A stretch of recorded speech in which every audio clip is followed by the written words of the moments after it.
1908 সালের 11ই অগস্ট কিংসফোর্ডে বন্দে মাতরম বলার দোষে যে বালককে বেত মারার হুকুম দিলেন ব্রিটিশ সরকার, তারই পক্ষে দাঁড়িয়ে ক্ষুদিরাম বসু ও প্রফুল্ল চাকি সাহেবের ফিটন গাড়ি লক্ষ্য করে বোমা চালালেন মুজফ্ফরপুরে। সাহেব নিহত হলেন না, তবু নাবালক ক্ষুদিরামকে ফাঁসির হুকুম দেয়া হলো। পক্ষে শান্তনু বাস দেহ তুলে চোখে কাঁদিছে তব চরণ তলে ৩০ কোটি নরনারী।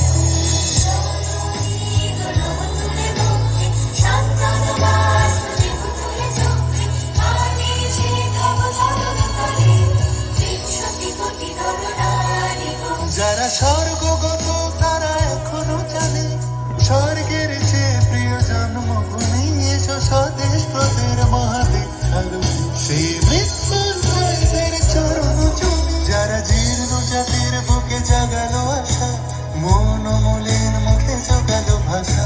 আজি রক্ত কমল গাথা, আজি রক্ত কমল গাথা মানল খায় বিজয় লক্ষ্মী দেবতাদের কালে। মুক্তির মন্দির শোকানো থলে কত প্রাণ হলো বলিয়া লেখা আছে অশ্রু জলে। 9 সেপ্টেম্বর 1915 ইংরেজদের সঙ্গে সম্মুখ সমরের স্বাধীনতা ছিনিয়ে নিতে অস্ত্র আনার পরিকল্পনা করেন যতীন্দ্রনাথ মুখোপাধ্যায়। বালেশ্বরে সঙ্গীদের নিয়ে জাহাজ থেকে সেই অস্ত্র নামাতে গেলে ইংরেজ বাহিনী তাদের ঘিরে ফেলে। বুড়িবালমের তীরে লড়াই বাঁধে বিরাট ইংরেজ বাহিনী বনাম বাঘা যতীন ও তার 4 সতীর্থদের। এককালে শুধু ভোজালি ঘাটে যিনি বাঘ মেরেছিলেন, সেই বীর সেদিন লুটিয়ে পড়লেন। আমি হাসি হাসি পড়ব ফাঁসি দেখবে ভারতবাসী।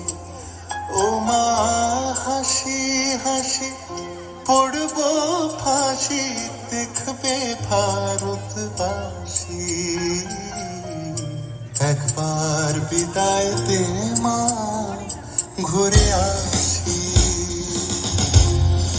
18 এপ্রিল 1918 মাস্টারদা সূর্য সেন ও তাঁর 65 জন শিষ্য মিলে পরিকল্পনা করে চট্টগ্রামে ব্রিটিশ পুলিশের অস্ত্রাগার লুট করেন এবং তারপরে লুকিয়ে আশ্রয় নেন জালালাবাদ পাহাড়ে।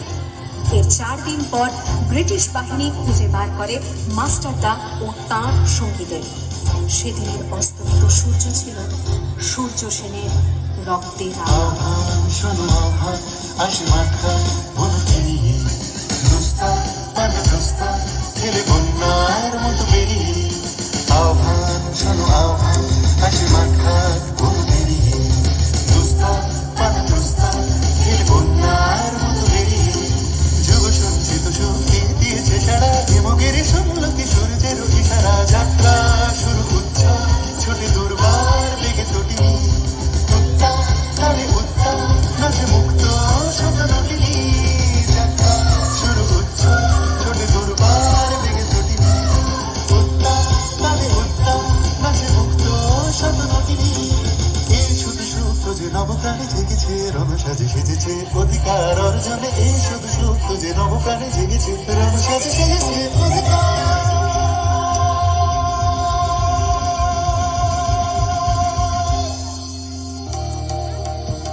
29 সেপ্টেম্বর 1942 তমলুকের মাটিতে কয়েক হাজার ভারতীয়কে নিয়ে যিনি পুলিশ স্টেশন ঘেরাও করার লক্ষ্যে হেঁটেছিলেন, সেই 70 মাতঙ্গিনী হাজরা পুলিশের নির্মম গুলিচালনা ও লাঠিচার্জ সত্ত্বেও তার হাতের পতাকাটি মাটিতে লুটোতে দেননি।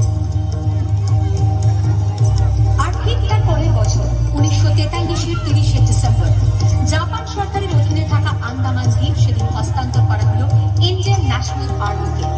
পোর্ট ব্লেয়ারের মাঠে তিরঙ্গা পতাকা তুললেন সুভাষচন্দ্র। এটাই স্বাধীন ভারতের মাটিতে প্রথম তেরঙ্গা ঝান্ডা।